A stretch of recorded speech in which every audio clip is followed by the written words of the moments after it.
Welcome back to educator.com.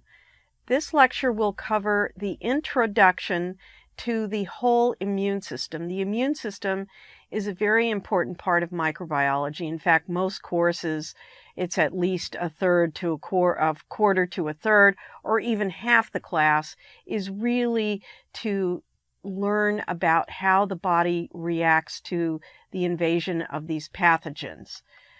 So the immune system, to introduce you to the topic, the immune system is basically all the parameters and all the weapons and all the physiological processes the body possesses in terms of identifying the pathogen as well as eradicating the pathogen. So really, pathogens can be considered as anything foreign to the body. So the body is also protecting us from different pollutants, things in the water, metals, chemicals. It's not just living microbiology organisms, it's also other things as well. So immunity, to define what immunity is really all of the physiological mechanisms that allow the body to recognize these foreign materials and then eradicate them. So there are two arms of the immune system. There's the non-specific arm and the specific arm. And these two don't really work separately. They're working together all the time. But in terms of learning about these aspects of immunity, it's best to learn each one individually, and then later in the lectures we'll bring them both together.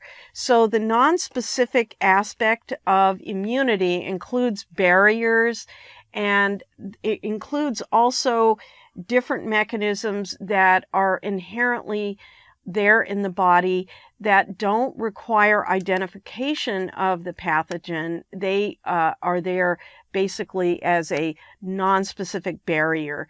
And also that the non-specific aspect of the immune system involves inflammation as well.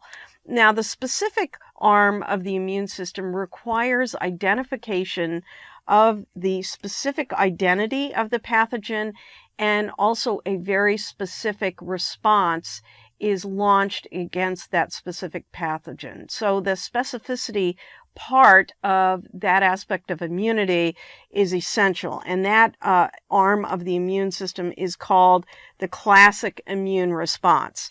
So the immune system also includes the physiological barriers that are just inherent in the living body. And so in describing these aspects of immunity, we'll begin by illustrating the barriers, and then we'll discuss the non-specific arm of the immune system and then the specific arm. And as I mentioned, we'll bring it all together and look at case examples.